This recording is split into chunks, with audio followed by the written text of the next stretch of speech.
오늘 주신 우리 하나님 말씀 신약 성경 요한복음 2장 1절로 12절까지 말씀입니다. 사흘 되던 날에 갈릴리 가나에 혼인이 있어 예수의 어머니도 거기 계시고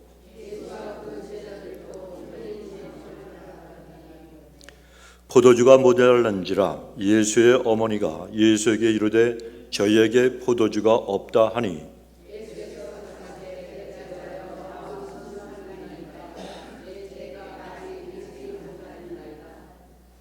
그 어머니가 하인들에게 이르되 너희에게 무슨 말씀을 하시든지 그대로 하라 하니라.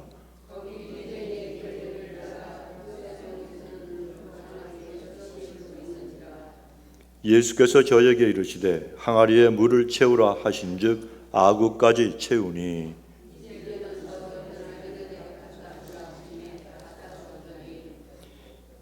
연회장은 물로 된 포도주를 맛보고 어디서 났는지 알지 못하되 물떠온 하인들은 알더라.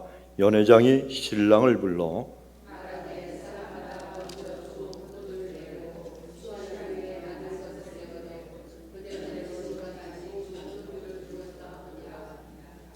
예수께서 이 처음 표적을 갈릴리 가나에서 행하여 그 영광을 나타내심에 제자들이 그를 믿으니라.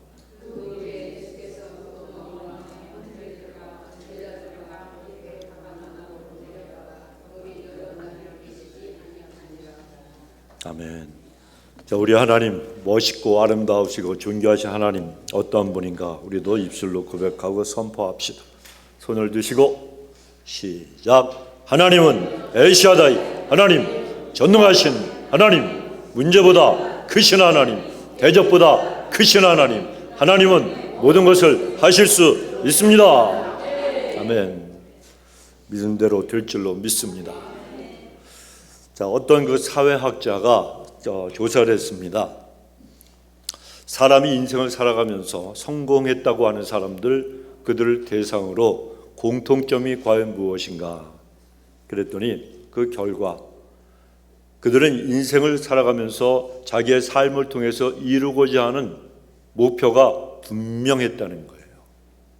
자, 여러분, 세상을 살아가는 세상 사람들, 또 믿음이 없는 그런 사람들도 이런 인생의 목표가 분명하면 성공하고 그리고 자기가 원하고자 하는 일을 이룰 수가 있는데, 우리 믿음의 사람들은 신앙생활을 하면서 이런 목표가 없으면 되겠습니까? 안 되겠습니까? 안 되죠. 우린 천국에 대한 소망이 있는 사람들.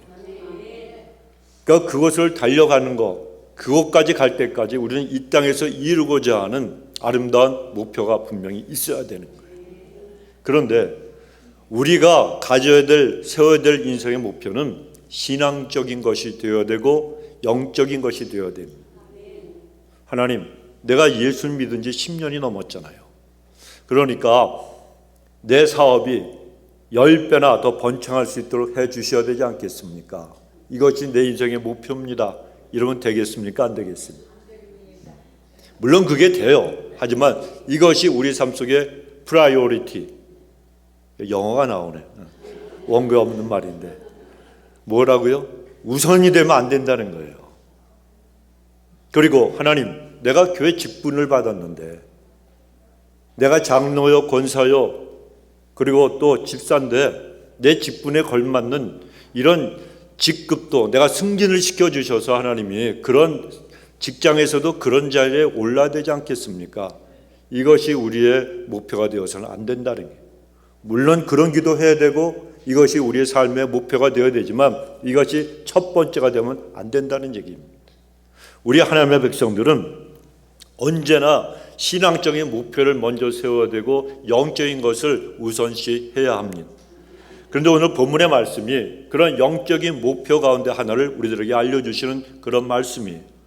본문은 예수님이 너무나도 정말 귀한 말씀을 우리에게 주시는 그런 내용이 기록되어 있는데, 가나의 혼인잔치에서 포도주를 물로, 물을 포도주로, 사이다를 세븐업을 콜라로, 콜라를 세븐업으로, 이게 아니고 물을 포도주로 변화시켜 주신 아주 귀한 첫 번째 기적을 베푸신 사건이 기록되어 있습니다. 자, 여러분, 가나의 혼인잔치라 그러잖아요. 혼인잔치가 혼인집에서 결혼식을 했어요. 근데 잔치가 될 수 있었던 이유는 무엇입니까? 예수님이 그 자리에 참석하셔서 물을 포도주로 만들어 주셨기 때문에 잔치 벌렸네 잔치가 된 거예요. 여러분, 우리는 누굽니까? 예수님을 닮아가는 믿음의 사람들이에요. 그렇기 때문에 우리도 예수님처럼 내가 가 있는 곳, 내가 서 있는 곳, 내가 섬기는 곳을 잔치집으로 만들어야 될 책임이 있다는 거예요. 그냥 여기서 예수 믿고 구원받아서 그냥 되는 대로 살다가 천국 가는 것이 우리 인생의 목표가 되어서는 안 된다는 겁니다. 내가 주님을 닮아갈 하나님의 사람으로 선택을 받았으니까 우리도 잔치집을 만드는, 영적인 잔치집을 만드는 그런 사람들이 반드시 되어야 한다는 겁니다. 그저 잔치집만 쫓아다니면서 이곳저곳 기웃기웃거리는 사람이 아니라 예수님처럼 내가 있어서 나 때문에 잔치집이 되는 그런 신앙이 되면 얼마나 멋있습니까? 얼마나 아름답습니까? 얼마나 여러분 고귀합니까? 우리 예수님은 잔치집만 쫓아다니는 분이 절대로 아니라는 거예요. 가는 곳곳마다 예수님은 전부 잔치집으로 만들어주신 그런 분입니다. 그러니까 우리도 내가 있는 곳, 내가 섬기는 곳, 내가 가는 곳 모두 다 잔치집으로 내가 만들어야 되겠다라고 하는 인생의 목표를, 신앙생활의 목표를 우리가 세우고 하나님을 섬겨야 됩니다. 어디에 잔치집이 없나? 만원경 가지고 맨날 잔치집만 찾아다니는 그런 사람이 되면 안 되고 나 자신이 직접 잔치집을 만들어가는 크리스찬이 되자는 겁니다. 그럼에도 내가 잔치집을 만들 생각은 하지도 않고 잔치집만 찾아다니는 사람은 자기 가정에서도 그래요. 왜 우리 집은 맨날 잔치집이 아니냐? 불평하고 탄식합니다. 그러다가 나중에는 자꾸 남의 집하고 비교하는 거예요. 누구네 집을 봤더니 그 집은 남편이 이렇게 하고 저렇게 해서 맨날 기쁨이 넘치는 환희에 찬 잔치집인데 또 누구네 집은 그 집 아내가 이렇게 하고 저렇게 해서 그 집은 늘 잔치한데 잔치집이래. 이렇게 비교를 하는 겁니다. 그런데 여러분, 맨날 남의 집, 남의 아내, 그 남편만 바라보고 비교하면서 여러분 그런 얘기나 하면 무슨 소용이 있습니까? 그런 쓸데없는 일 할 것이 아니라 내가 내 집을 잔치집으로 만들면 되는 거예요. 남편 보고 당신이 먼저 좀 만들어 보라고 이렇게 얘기할 필요 없습니다. 아내 보고 당신은 뭐하냐고 이렇게 손가락질할 필요도 없다는 겁니다. 서로 상처만 받는 거예요. 누가 만들면 돼요? 내가 만들면 되는 거예요. 내가. 그러니까 교회도 마찬가지입니다. 교회를 다닌다고 하면서도 잔치집 같은 교회만 찾아다닐 것이 아니라는 거예요. 내가 섬기는 교회, 내가 다니는 교회를 잔치집 같은 그러한 교회로 만들면 돼요, 안 돼요? 되는 거예요. 나 때문에. 우리 성가대원들도 마찬가지입니다. 내가 성가대를 어떻게 잔치집으로 만들면 된다는 겁니다. 이런 마음을 가지고 하나님을 섬겨야 돼요. 또 친교팀, 친교 순서가 되면 내가 교회 부엌을 잔치집으로 만들어야 되겠다. 힘들다고 초상집 만들지 마시고 누구 죽었습니까? 그냥 잔치집으로 만들면 된다는 겁니다. 그러면은 여러분 이런 마음을 가지고 친교하고 성가대원으로 봉사하고 그러면 어떤 일이 벌어집니까? 교회 부엌이 잔치집이 되고 친교실이 잔치집이 되고 성가대가 바뀌는 거예요. 이건 목사님들도 목회자들도 똑같습니다. 목사가 되어서 주회장이 되어서 어디 잔치집 같은 그런 교회가 없나? 그러면서 그런 교회만 찾아다니면 절대로 안 된다는 거예요. 그런 목회자는 늘 다른 교회하고 자기가 섬기는 교회를 갖다가 비교합니다. 비교하면 어떻게 돼요? 불평만 나오게 된다는 거예요. 자기 교회가 싫어지는 거예요. 자기가 섬기고 말씀을 선포하는 강단이 싫어지는 거예요. 그래서 저 교회는 성도들이 다 착하고 다 훌륭한데 우리 교회는 왜 이래? 저 교회는 이렇고 저런데 우리 교회는 왜 이래? 이러면서 불평을 터뜨립니다. 세상에 여러분 불평거리 없고 탄식거리 없는 교회는 우리 안정승분교회 빼고 아무 데도 없어요. 아멘들을 안 하시는 것 같아요. 그런데 하여튼 믿을 분은 믿으시고 새겨들을 분은 새겨들으시고 그렇다는 거예요. 그런데 여러분 그런 마음을 품게 되면 목회자들이 어떻게 되느냐? 혹시 어디 좀 잔치집 같은 그런 데가 없나? 다른 데를 갖다 기웃기웃거리면서 그런 자리로 가려고 줄을 갖다 좀 잡아보려고 정치하는 그런 자들이 된다는 거예요. 여러분, 목사는 머물려고 하지 않는 곳에는 애당초 가지 말라, 이런 말이 있어요. 여러분, 이것저것 옮겨 다닐 생각하지 말고 하나님이 보내신 곳에서 죽도록 충성하라는 그런 뜻입니다. 한 자리에서 하나님이 보내신 그곳에서 세우신 교회를 잔치집으로 자기가 만들면 되는 거라는 거예요. 이건 교인들도 성도들도 마찬가지입니다. 잔치가 열린 곳만 찾아다니면 우리 교회는 왜 목사님이 교회를 갖다가 잔치집으로 못 만드냐? 왜 장로님 권사님들은 뭐 하냐? 왜 교회를 잔치집으로 못 만드냐? 불평만 터뜨리게 된다는 겁니다. 그러나 우리는 나 자신이 잔치집을 만들어가는 믿음의 사람들이 되어야 합니다. 직장도 똑같습니다. 내가 직장도 이것이 월급을 조금 더 준다, 이것이 좋대더라, 잔치집만 찾아다닐 것이 아니라는 거예요. 내가 가기만 하면 직장이 잔치집이 되는, 잔치집을 만드는 사람이 되면 되는 거예요. 그렇다면 우리가 어떻게 교회와 그리고 가정과 직장을 잔치집으로 만들 수가 있겠습니까? 예수님이 오늘 본문을 통해서 그것을 우리에게 가르쳐주고 계시는 거예요. 본문의 이 가나의 혼인잔치, 물이 포도주로 바뀐 그 기적, 이건 예수님께서 공생애를 시작하시면서 제일 처음 첫 번째로 베푸신 기적이었습니다. 여러분, 언제든지 그렇지 않습니까? 첫 번째는 중요한 의미가 있어요. 굉장히 중요합니다. 그래서 오늘 이 물이 포도주로 변화된 이 사건은 예수님께서 이 중요한 교훈을 우리들에게 주시는 말씀인데, 그런데 하필이면 왜 이렇게 중요하고 소중한 교훈을 주시면서 물을 가지고 콜라를 만드시지, 물을 가지고 뭘 만드셨어요? 포도주. 포도주에 뭐가 들어있습니까? 알코올이 들어있잖아요. 왜 술을 만드셨냐? 그런 뜻입니다. 아니, 만들 것이 없어서 포도주를 만드셨는가? 그래서 오늘 이 본문을 가지고요, 이상한 은혜 받는 사람들 참 많이 있어요.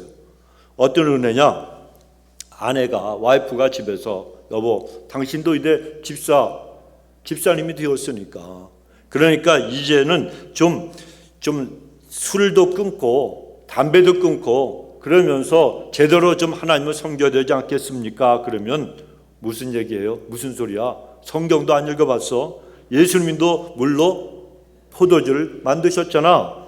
왜 만드셨겠어? 마시라고 만드셨잖아. 마시라고 이러면서 아주 이상하게 은혜를 받고 아주 끝까지 마시겠다고 우기는 그러한 아주 복잡한 사람도 있어요. 그런 사람들도 있어요. 그러나 예수님이 물을 포도주로 만드신 이 기적을 베풀어 주신 것은 그런 이상한 은혜 받고 교훈을 주려고 하신 것이 아니라는 거예요. 우리에게 가장 소중한 진리와 교훈을 주시려고 이 물을 포도주로 바꾸는 기적을 베풀어 주셨다는 거예요. 그럼 어떠한 진리와 어떤 교훈입니까? 우리가 어떻게 하면 잔치집을 만들 수 있는가? 이 교훈을 우리에게 주시기 위해서. 그 첫 번째 교훈은 예수님이 이 땅에 오신 목적을 분명히 아는 사람들이 되라는 거예요. 성도 여러분, 예수님이 왜 하늘 보좌 그 영광의 자리를 버리시고 이 땅에 내려오셨겠습니까? 딱 한 가지 이유, 십자가에 못 박히시기 위해서, 우리를 구원하시기 위해서 이 땅에 찾아오신 겁니다. 가나에서 혼인잔치가 열렸을 때 예수님은 제자들과 그리고 어머니와 함께 그 잔치에 초대를 받으셨습니다. 그런데 본문의 3절에 보니까 그만 잔치집에서 포도주가 떨어졌어요.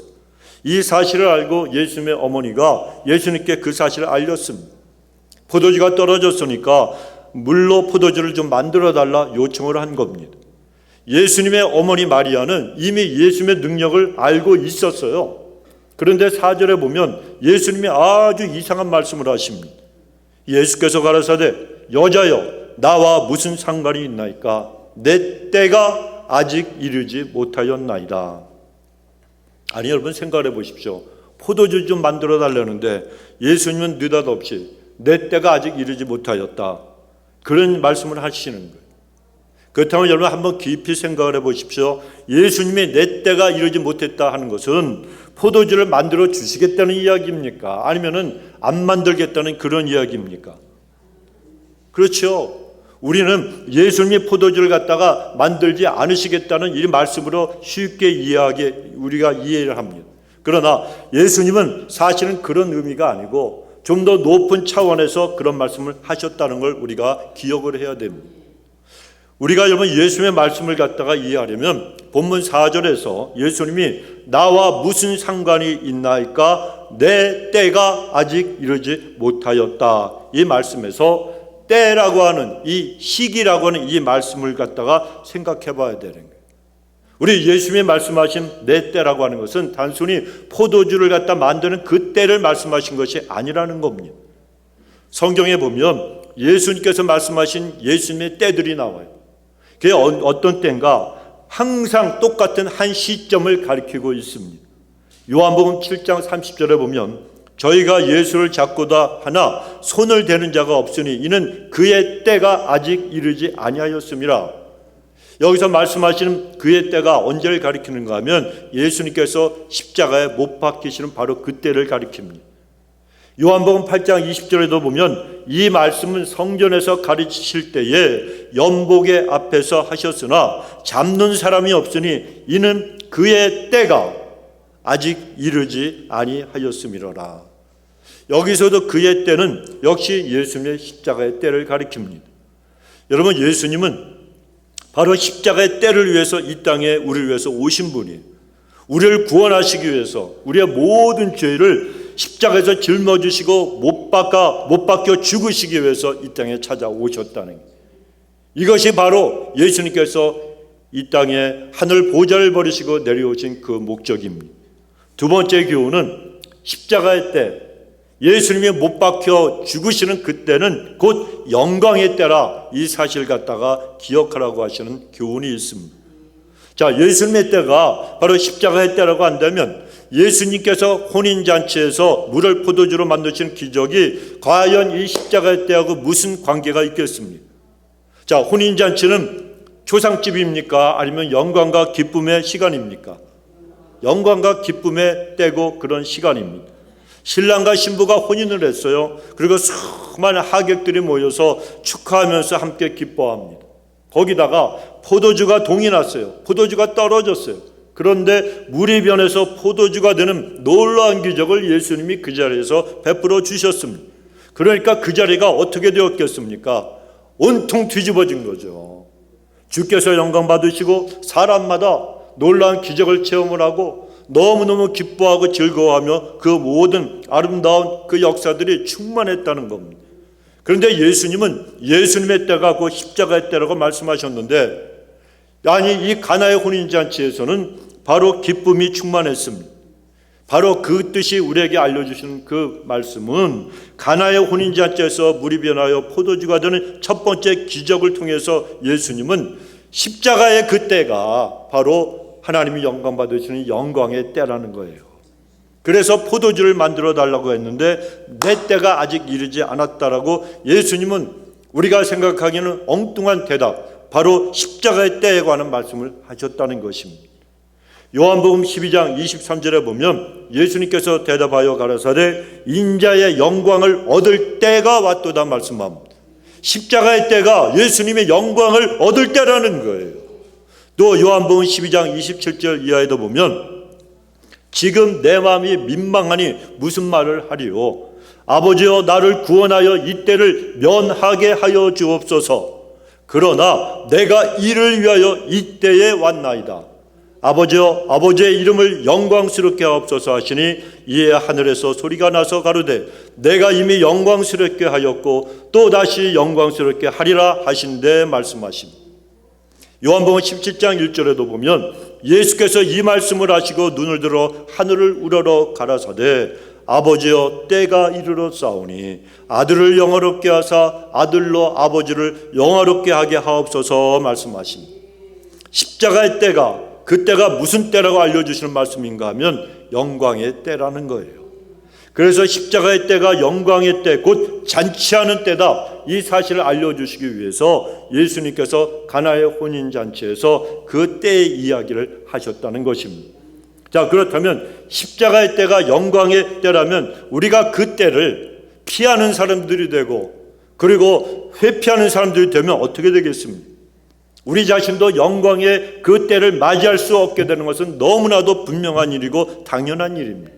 그러므로 하나님이 주시는 모든 영광은 십자가를 통과해야만 얻게 된다는 사실, 여러분 이것을 꼭 기억하시기 바랍니다. 내가 주를 위해서 십자가도 지는 그러한 그 순종이 있을 때에 하나님이 나에게도 영광을 주시는 것이지, 요리조리 피해만 다니면 그 사람에게는 아무런 영광도 없다는 겁니다. 세 번째 교훈은 십자가의 때는 순종의 때라는 사실을 우리에게 기억하라고 하나님이 오늘 이러한 역사를 갖다가 우리에게 가르쳐 주시는 거예요. 본문의 4절에 보면 예수님이 말씀하시잖아요. 나와 무슨 상관이 있나이까? 내 때가 아직 이르지 아니하였습니다 라고 말씀하십니다. 그러자 예수님의 어머니가 5절에 보면 그 어머니가 하인들에게 이르되 너에게 무슨 말씀을 하시든지 그대로 하라 하니라. 예수님 그 어머니가 주의 말씀에 무조건 순종하라고 하인들에게 지시를 했습니다. 예수님이 십자가의 때에 관한 말씀을 하셨는데 그 어머니는 순종에 관해서 하인들에게 지시를 한 겁니다. 이게 무슨 뜻입니까? 십자가의 때는 영광의 때요, 영광을 얻기 위해서는 순종도 해야 된다는 사실을 가르쳐 주시는 거예요. 간혹 가다 보면요, 우리가 나를 힘들게 하는 사람들이 있죠. 근데 그런 사람들을 농담으로 뭐라고 얘기합니까? 저 사람은 나의 십자가다, 이렇게 얘기를 해요. 남편이 힘들게 하면 남편이 내 십자가요. 또 남편과 그런 남편을 낳아주신 시어머니, 날 갖다 힘들게 하면 시어머니가 내 십자가라 얘기하기도 합니다. 자, 여러분 결혼을 했어요. 남의 어머니를 갖다가 자기 집에서 모시는, 시어머니를 모시는 사람도 있지만 또 그냥 같이 살지 않는다 할지라도 그 시어머니를 갖다가, 남의 어머니예요. 남편이 뭐예요? 남의 편이잖아요. 남의 편. 그러니까 남의 어머니요.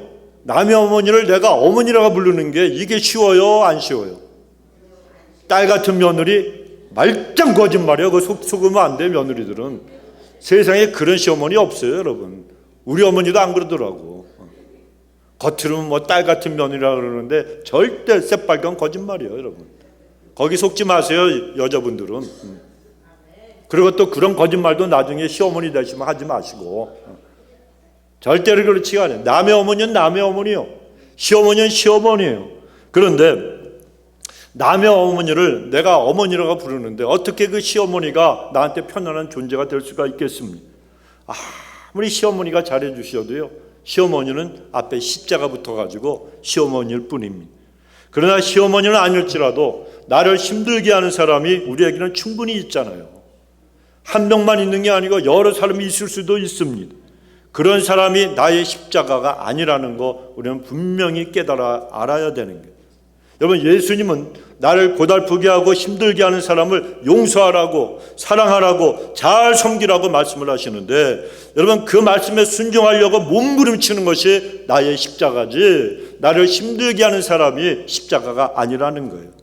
바로 그런 순종이 오늘 잔치를 만들어 가는 사람의 모습이라고 하나님께서 우리에게 가르쳐주고 계시는 거예요. 본문의 6절 7절에 보면 거기에 유대인의 결례를 따라 두세 통 드는 도랑아리 6이 놓였는지라 예수께서 저희에게 이르시되 항아리에 물을 채우라 하신즉 아구까지 채우니라고 말씀합니다. 자, 하인들이 예수님의 말씀에 순종을 했습니까? 안 했습니까? 했지요. 물을 길어다가 채웠습니다. 이때의 순종은 순종하기에 그렇게 어려운 순종이 아니라는 거예요. 왜냐하면 생각을 해보십시오. 예수님이 말씀이 물을 채우라 그랬는데 이게 쉽게 이해가 되고 납득할 수 있는 말이잖아요. 아니, 물 길어다가 항아리에다가 채우는 게 뭐 이렇게 어렵습니까? 별건 아닙니다. 그런 순종은 누구라도 할 수가 있습니다. 그런데 8절에 보면 정말 순종하기 어려운 말씀을 갖다가 예수님이 하신다는 거예요. 이제는 그물을 떠서 연회장에게 가져다 주라 하심에 이 말씀이 순종하기 어려운 말씀이라는 거예요. 왜냐하면 상식적으로 생각을 해봐도 이 말씀은 납득할 만한, 이해할 만한 그런 말씀이 아니었기 때문입니다. 자, 여러분 지금 상황을 한번 여러분 생각을 해보십시오. 지금 하인들이 금방 물을 갖다가 길어왔습니다. 그리고 항아리 가져다 채웠어요. 자기들이 채웠어요. 그러니까 항아리에 있는 것이 아니 이게 물이지, 당연히 물이지. 그렇지 않습니까? 그런데 그 물을 연회장에 가져다 주라 그러니까 하인들이 당황할 수밖에 없죠. 왜냐하면 포도주가 떨어졌고 잔치집에 지금 연회장이 기다리는 건 포도주예요. 그런데 하인들이 순종해서 가져다 주면 연회장이 뭐라고 하겠습니까? 내 이 녀석들 지금 장난하냐고. 포도주가 떨어졌어 심각한데 지금 네가 나를 놀리냐고. 이놈들을 잡아다가 매를 쳐라 그러든지 아니면 어디 잡아다 가두어 두어라 이렇게 할 수도 있는 상황이었다는 거예요. 그렇지 않습니까? 그런데 하인들은 예수님의 말씀에 즉시 순종했어요. 이게 기가 막힌 순종이라는 거예요. 여러분, 순종은 말씀을 들었을 때 즉시 해야 되는 거예요. 이것만 꼭 기억을 하십시오. 어떤 사람이 한국에서 중국집에 갔어요. 친구 2명과 함께 중국집에 점심 식사하러 들어갔습니다. 우리가 중국집 가면 뭐 먹죠? 짜장면, 짬뽕, 아니면 우동. 그런데 이 사람들이 우동 하나에 짜장면 2그릇을 갖다가 주문을 했습니다. 그런데 주문을 받으러 온 사람이 이 종이 갖고 펜 갖고 써야 되는데 그냥 빈손으로 와서 뭐 드실 거예요? 예, 우동 1그릇에 짜장면 2그릇이요. 그랬더니 바로 이 사람이 사장이야 보니까 주인이야. 조그만 중국집이라 그 주방에 대고 소리를 치는 거예요. 우짜짜 그러더래요. 그게 뭐지 그랬더니 우동 하나, 짜짜 짜장면 몇 그릇? 2그릇. 잘하시네. 그때 진짜 좀 있다 주방에서 우동 1그릇, 짜장면 2그릇이 나왔어요. 참 신기하고 간단한 그런 주문 방법이구나. 그래서 이 사람들이 너무 신기했습니다. 그리고 며칠 후에 이번에 7명이 갔네. 우동 3그릇, 짜장면 4그릇을 주문을 했어요. 그러면서 이번에도 어떻게 간단하게 주문을 할까? 어떻게 전달할까? 그랬더니 이 사람이요, 주인이 주문을 외치는데 기가 막혀. 우짜 우짜 우짜짜. 우가 몇 개? 집에 가서 계산하세요. 우동이 3그릇, 우짜 우짜 우짜짜, 짜장면이 4개 딱 나온 거예요. 야, 이렇게 아주 심플하잖아요. 그러다가 회식을 하자 그래갖고 며칠 있다 또 20명이 단체로 몰려갔네. 20명이 전부 우동만 시키고 짜장면만 시킵니까? 짬뽕도 시키고 볶음밥도 시키고 거기다 또 요리도 시켜야 되니까 탕수육, 팔보채, 해삼탕, 뭐 또 라조기, 또 뭐 없나, 정가복 막 이런 걸 막 시켰어요. 시키면서도 걱정이 되는 거야. 이거는 못하겠지. 20개가 넘잖아요. 각자 뭐 짬뽕, 짜장면, 우동 다 시키고 볶음밥에다가 볶음밥도 새우볶음밥 아니면 또 소고기 볶음밥, 계란덮밥 뭐 별걸 다 시켰어요. 야, 그 다음에 그냥 그 요리도 잔뜩 시켰잖아요. 시키면서도 거기에 가봤던 사람들은 걱정이 되는 거야. 또 빈손으로 왔거든 주인이. 아무것도 쓸 생각도 안 하고. 그런데 가만히 보니까 이번에도 역시 주인은 주인이. 간단하게 얘기하는데 딱 5 단어로다가 5 글자로 주방을 향해서 소리쳤습니다. 너도 들었지? 너도 들었지? 제가 보니까 영어도 똑같아. 5자야. You heard that too. 5자. 그래서 여러분, 사람들이 기가 막힌 주인이다. 여러분 아세요? 너도 들었지. 하나님이 우리들에게도 똑같은 말씀을 하시지 않겠습니까? 너도 들었지. 내가 너에게 말한 것을 너도 듣지 않았느냐? 하나님의 일을 위해서 그리고 너의 행복을 위해서 내가 그렇게 너에게 많이 얘기했는데 너도 들었잖아. 들었으면 즉시 순종해야 되지 않겠느냐? 성도 여러분, 하나님 말씀에 순종하는 것이 우리가 신앙생활하면서 복받는 하나님께서 날마다 베풀어 주신 은혜를 받는 비결이고 그리고 응답과 기적을 체험하는 비결인 걸 믿으시기 바랍니다. 오늘 본문의 하인들은 이해할 수도 없고 납득할 수도 없었지만 예수님이 하신 말씀이기 때문에 그 말씀을 그대로 무조건 순종했어요. 주의 말씀대로 그 연회장에게 항아리에 있는 물을 갖다 주었습니다. 그런데 그들의 순종은 바로 십자가를 지는 순종이라고 할 수가 있었다는 거예요. 왜냐하면 포도주가 떨어졌는데 물을 가져왔다고 연회장이 오해를 해서 욕된 일을 그들이 당할 수도 있었고 손해볼 수도 있었기 때문이에요. 그러나 그럼에도 불구하고 그들은 예수님의 말씀이기 때문에 모든 걸 각오하고 순종을 했다는 것입니다. 예수님이 오늘 본문을 통해서 우리에게 바로 이 교훈을 주시는 거예요. 자기의 십자가를 지는 각오로 순종하는 하나님의 사람들이 제발 되어달라고 예수님이 말씀하시는 거예요. 너도 들었지 않느냐고. 내가 너희가 예수님을 믿는 바로 그 순간부터 수없이 많은 말씀을 갖다 들려주는데 너희들이 순종을 해야 되지 않겠느냐고. 들은 말씀에 순종하라고.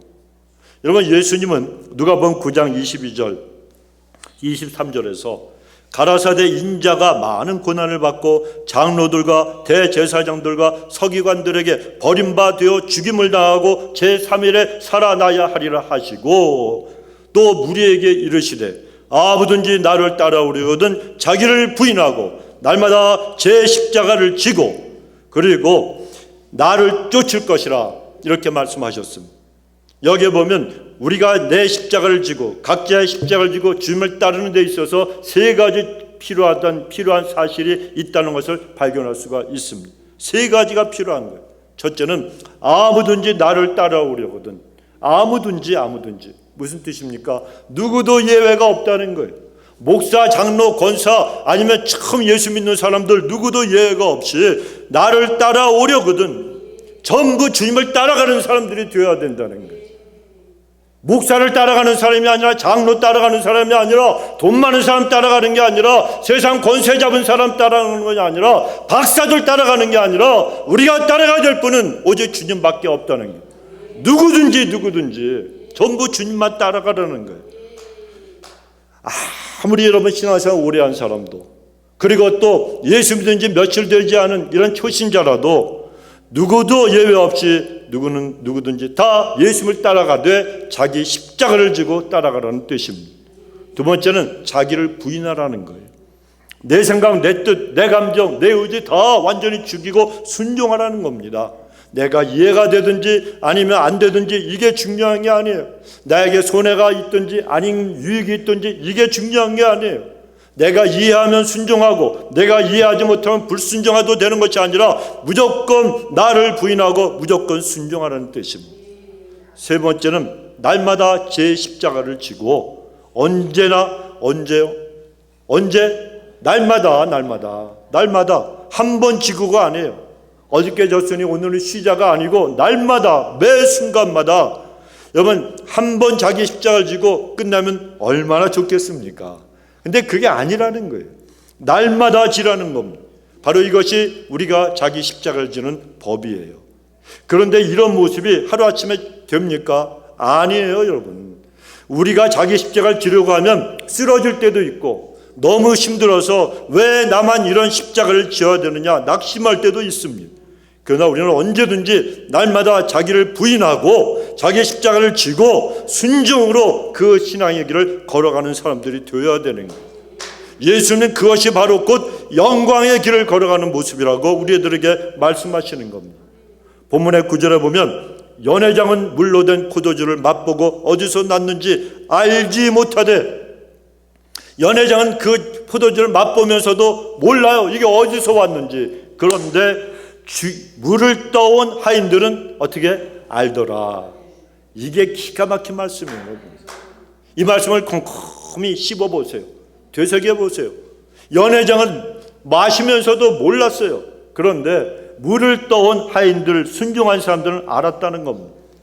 순종했던 이 하인들은 물이 포도주로 변한 놀라운 기적의 역사가 어떻게 일어나게 되었는가를 그들은 분명히 알았습니다. 왜요? 순종했기 때문이라는 거예요. 그러나 잔치집만 쫓아다니고 잔치만 찾아다니는 사람들은 죽었다 깨어나도 모르는 거예요. 하지만 순종하는 사람들은 알게 됩니다. 순종함으로 잔치를 만드는 사람들은 알게 된다는 겁니다. 무엇을 알게 됩니까? 하나님의 놀라운 기적과 응답의 역사를 분명히 알게 되어지는 거예요. 그리고 순종하는 그런 사람을 통해서 주님의 영광도 그 사람에게 나타나게 되어 있습니다. 오늘 본문의 10절 11절에 보면 사람마다 먼저 좋은 포도주를 내고 주한 후에 낮은 것을 내거늘 그대는 지금까지 좋은 포도주를 두었다 하니라. 예수께서 이 처음 표적을 갈릴리 가나에서 행하여 그 영광을 나타내심에 제자들이 그를 믿으니라. 순종하는 사람들 통해서 주님의 영광이 나타나게 되었다는 것. 그러면 성도 여러분, 이제는 잔치집만 찾아다니는 분들이 되지 마시기 바랍니다. 이제는 여러분이 자신이 잔치를 만드는 그런 분들이 되시기 바랍니다. 여러분의 가정에서, 여러분의 교회에서, 직장에서 잔치를 다 만들어 가보시기 바랍니다. 우리 성도님들이 그래서 날마다 자기를 부인하고 그리고 순종함으로 그 자기 십자가를 지심으로 여러분이 서 있는 그 자리, 섬기는 그 자리가 주님의 기쁨과 영광이 가득한 잔치집이 다 되시길 주의 이름으로 축원합니다. 우리 기도합시다. 좋으신 우리 하나님, 예수님이 이 땅에 오신 목적은 십자가를 지시기 위해서 오셨다고 오늘 우리에게 말씀해 주시고, 그 십자가의 때가 단순히 고난의 때만이 아니라 영광의 때라는 것이 알라고 또한 말씀하여 주시고, 또 그 십자가의 때가 바로 우리가 순종해야 될 그런 자리요 때라는 것을 깨닫게 해주심을 감사합니다. 하나님, 날마다 매 순간순간마다 주의 말씀을 기억하며 저들이 주신 십자가를 지고 자신을 부인하고 주님을 온전히 따라가 하나님 우리가 서 있고 그리고 섬기는 자리에서 하나님의 영광을 드러내게 하여 주옵시고, 또한 하나님 많은 이들에게 위로를 주는 또 회복시키는 잔치집을 우리 스스로 만들어갈 수 있도록 하나님 능력과 사랑을 부어 주옵소서. 감사드리옵고 예수님의 이름으로 기도드리옵나이다. 아멘.